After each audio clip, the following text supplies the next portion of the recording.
अब इस बाण का क्या करूं ऋषिवर, जो इस धनुष पे चढ़ाया है? मैं जानता हूं राम कि धनुष पर चढ़ाया बाण लौटाया नहीं जा सकता। अब इसे लक्ष्य देने की आवश्यकता है। तो बताइए ऋषिवर, क्या लक्ष्य भेदूं इस बाण से? आप तो चिरंजीवी हैं, तो ये बाण या तो आपके तप की शक्ति को काटेगा या मन से विचरण करने की शक्ति को। पूरे आर्यावर्त और दक्षिणात्य में महारथियों को ज्ञान देने और हिमालय से दूर दक्षिण तक अनेक आश्रम स्थापित करने में मन की गति का सहयोग होगा। इसलिए इस पर कृपा कीजिए और उस तपोबल पर प्रहार कीजिए जिसके कारण मुझ में अहंकार आ गया था।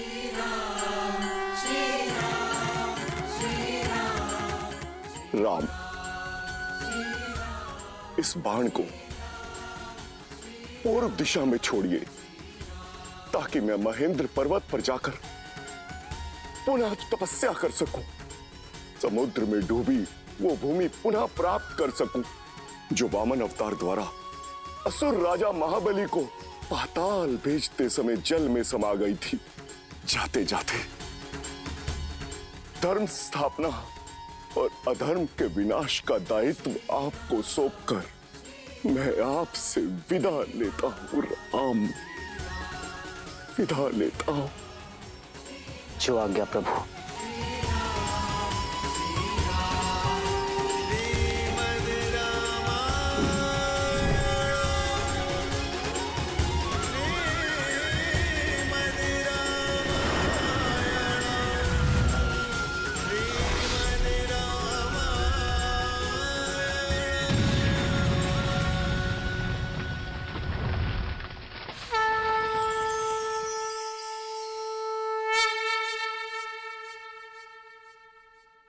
मिथिलेश जनक, महादेव का धनुष भी साध लिया गया और भगवान परशुराम का आशीष भी मिल गया। बस अब किस बात का विलंब? पूरे विधि विधान से विवाह की तैयारियां कीजिए।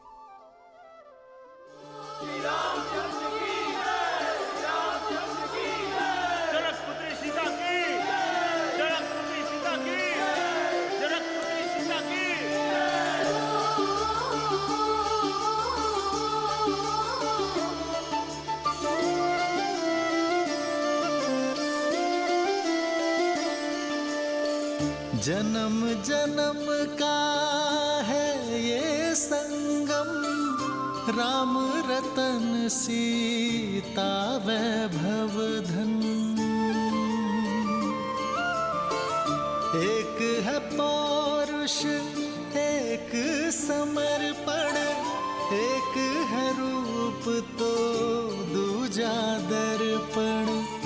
राम है लोचन सीता दृष्टि, राम है बादल सीता वृष्टि। राम सिया राम सिया राम सिया राम, राम सिया राम सिया राम, राम सिया राम सिया राम सिया राम, राम सिया राम सिया राम। सीता को रखते हृदय रघुराई, पूरण राम को करने आई। सीता करती उनकी पूजा, राम से आसा प्रेम न दूजा। राम सिया राम सिया राम सिया राम, राम सिया राम सिया राम, सिया राम सिया राम। मैं जनक नंदिनी सीता आपको अपने वार और स्वयं को आपकी अर्धांगिनी के रूप में स्वीकार करती हूँ। मैं जीवन के हर लाभ हानि, सुख दुख और धूप छांव में आपकी संगिनी बनकर रहूंगी। अब केवल मृत्यु ही मुझे आपसे अलग कर सकती है। जनक पुत्री सीता की, जनक पुत्री सीता की।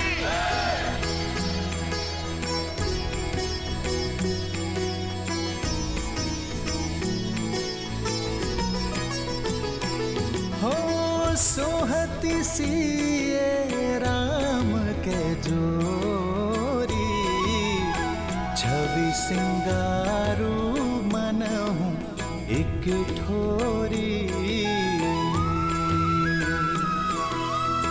सखी कहाही प्रभु पद गहु सीता, करती न चरण परस अति भीता।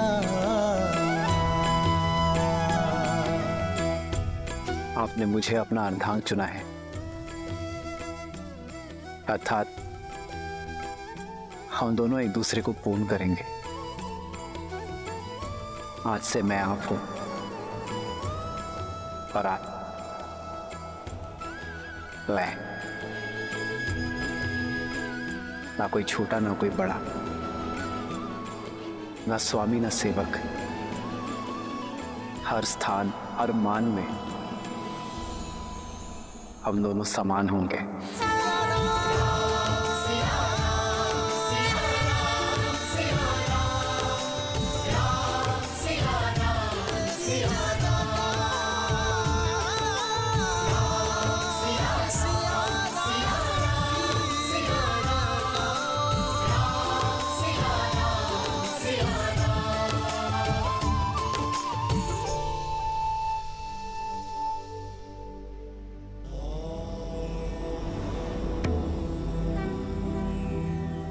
देवी के मुख को देखकर प्रतीत होता है कि मन में कोई शंका है।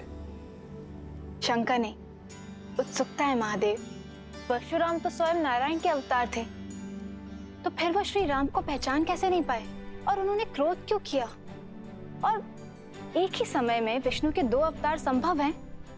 देवी, ये तो उचित नहीं है। मुझ भोले से एक साथ इतने सारे प्रश्नों का उत्तर चाहती हैं आप।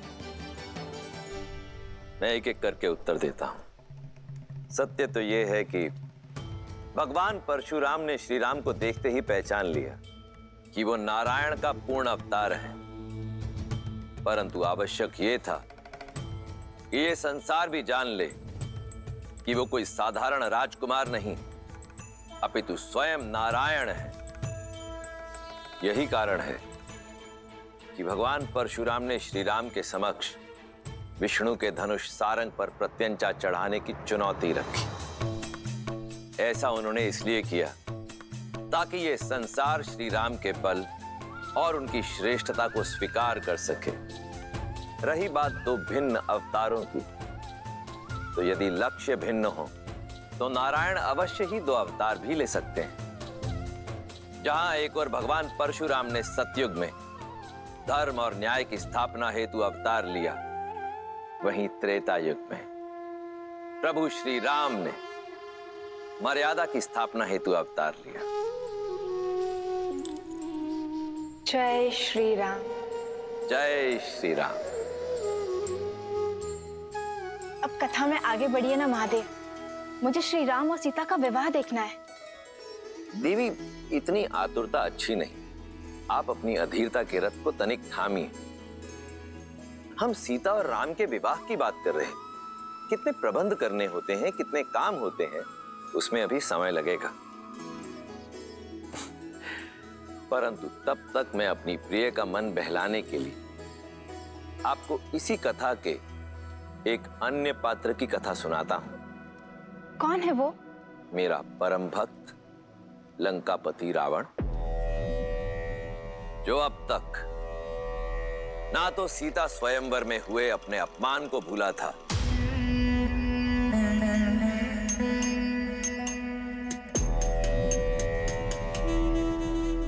और ना ही भूला था देवी सीता के अप्रतिम सौंदर्य को।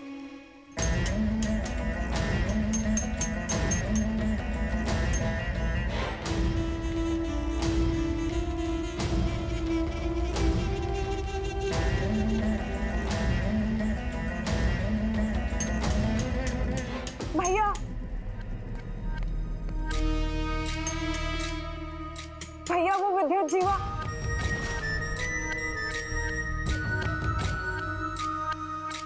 तब क्या किया तुम्हारे उद्दंडपति ने? भैया वो कल रात लौट आया।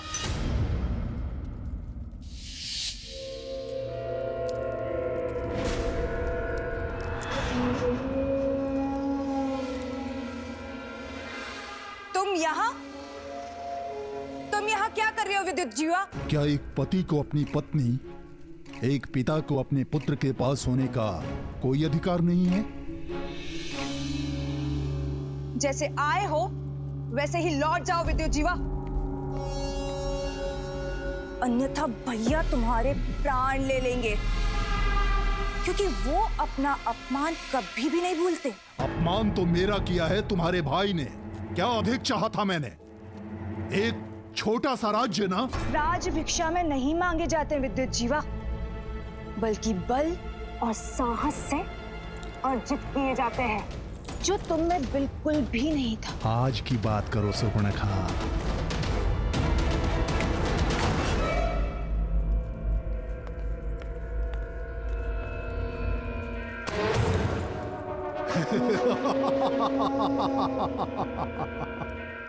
अब मैं वो दुर्बल विद्युत जीवा नहीं रहा।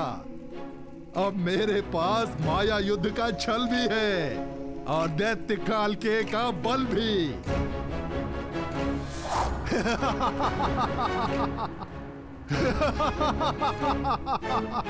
ये काल के? हाँ, काल के अस्त्र। मैं रावण से डरकर भागा नहीं था शूर्पणखा। मैं तो सज्ज हो रहा था उसका सामना करने के लिए। धरा से नीचे गहराई में पाताल और रसातल के मध्य एक नगर है, आसमानगढ़। मायावी नगर है वो, जो रक्षित है नीवट कवच दानवों द्वारा, जो माया युद्ध में प्रबल हैं। और अकेला नहीं हूं मैं। रावण के भय से छुपे आसमानगढ़ में मेरे संबंधी दैत्य काल के भी मेरे साथ हैं। कुछ नहीं कर पाएंगे तुम्हारे ये काल के, क्योंकि स्वयं काल मेरे महाशक्तिशाली भाई का दास है। महाशक्तिशाली? अरे तो कहाँ है सीता? कहाँ है शिव धनुष? हाँ, उसकी शक्ति का प्रदर्शन पूरे संसार ने मिथिला में देखा था। अब समय मेरा है। लंका अब मेरी होगी, रावण का अंत होगा। मूर्ख हो तुम। देव, असुर, यक्ष, गंधर्व, कोई भी मेरे भाई को मार नहीं सकता। मार नहीं सकता तो बंदी बना लूंगा, पर रक्तपात से क्या लाभ? अरे जाओ जाओ, जाकर समझाओ अपने भाई को सिंहासन त्याग कर मुझे सौंप दे, अन्यथा मेरे पास दूसरे मार्ग भी हैं। भैया, मैं आपका अहित होते हुए नहीं देख सकती। मैं आपका घात होते हुए नहीं देख सकती। इसलिए आपको सावधान करने चली आई। क्षमा कर दीजिए विद्युत जीवा को। मूर्ख है वो, पर मेरा पति है। भैया, आपका ये मौन मुझे भयभीत कर रहा है भैया। अरे बड़बोला है वो। बड़बोला? पहली बार सही बोला। सत्य है, मैं लंका के सिंहासन योग्य नहीं। बुलाओ उसे, कहो कि रावण सिंहासन त्याग कर वनवास जाना चाहता है।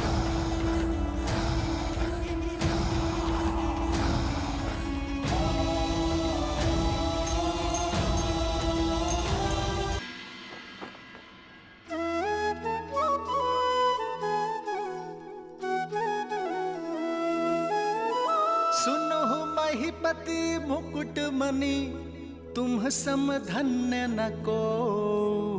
राम लखनु जिन्हके तनय, विश्व विभूषण दो।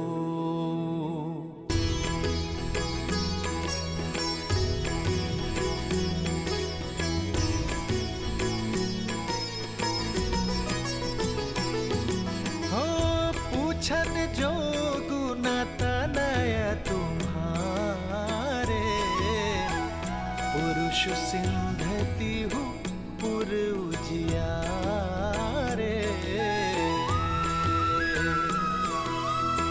जिन्हा के जस प्रताप के आगे, ससिमल नर भी शीतल लागे।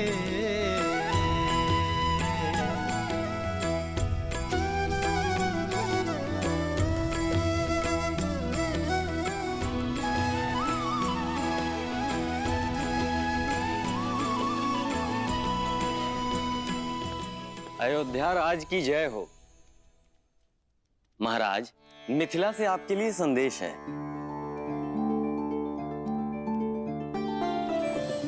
अयोध्यापति दशरथ को मिथिला नरेश जनक का प्रणाम। आपको पूर्व में मेरी पुत्री के स्वयंवर के विषय में सूचित किया गया था, पर आपने आने में असमर्थता दिखाई, क्योंकि आपके पुत्र ब्रह्म ऋषि विश्वामित्र के साथ थे। महादेव की कृपा और मां गौरी के आशीर्वाद से ब्रह्म ऋषि विश्वामित्र आपके पुत्र राम और लक्ष्मण को स्वतः स्वयंवर में ले आए, और जब संसार का कोई शूरवीर शिव धनुष की प्रत्यंचा न चढ़ा पाया, तो ब्रह्म ऋषि के आदेश से आपके सुपुत्र श्री राम ने चुनौती पूरी कर दिखाई।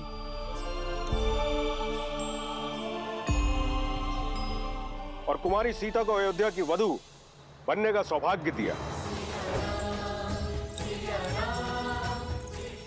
ये पत्र मैं अयोध्या के राजा को नहीं, अपने संबंधी को लिख रहा हूं।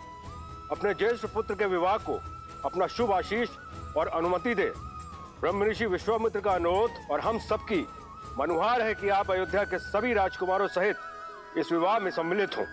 राजर्षि परिवार, जनक, मिथिला, निवेदक, आर्यावर्त। दशरथ नंदन की, दशरथ नंदन की, दशरथ नंदन की। मेरे राम ने गर्व से मुझे शिखर पर बिठा दिया है। क्या कही सुमित्रा, कौशल्या, सुना तुमने? महादेव के धनुष पर प्रत्यंचा चढ़ाई है मेरे राम ने।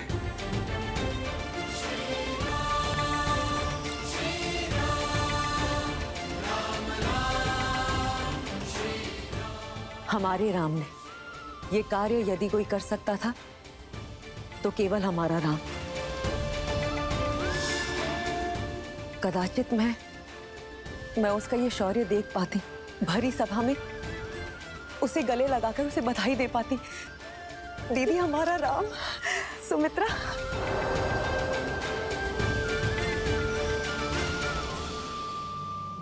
तो ऋषि जवाली, क्या कहती है अयोध्या की नीति? क्या एक पुत्र के विवाह के लिए राजा अपने राज्य को छोड़कर जा सकता है या नहीं? अति शीघ्र महाराज, परंतु उससे पहले एक शिष्टमंडल नव संबंधियों के साथ उपहार समेत भेज देना चाहिए। तो उस शिष्टमंडल को तुरंत प्रस्थान करना चाहिए। जी। ब्राह्मणों और पुरोहितों के दल को मिथिला की ओर प्रस्थान करने के लिए कहें। राजा जनक को सूचित किया जाए कि समस्त अयोध्या अपने राम के विवाह की साक्षी बनने के लिए मिथिला आ रही है। समय व्यर्थ ना करें ऋषि जवाली, मेरे राम का विवाह है, विलंब ना हो। जैसी आपकी आज्ञा। महामंत्री सुमंत्र, अयोध्या के सभी रथों को सज्ज कीजिए और उन्हें उपहारों से लाद दीजिए। जो आज्ञा महाराज। देवी कौशल्या, नव विवाहितों के स्वागत के लिए अयोध्या को एक नव वधू की तरह सज्जित कर दीजिए। देवी सुमित्रा, भरत और शत्रुघ्न को संदेश भेजा जाए कि वो शीघ्र अतिशीघ्र मिथिला पहुंचे। कैकेयी, उत्सव की घड़ी आ गई है। सभी प्रबंधों को देखो, कोई कमी नहीं रहनी चाहिए। मैं गुरुदेव वशिष्ठ से मिलकर आता हूं। ये विवाह उन्हीं के आशीर्वाद से होगा। जी महाराज, मेरे राम का विवाह है, मेरे राम का।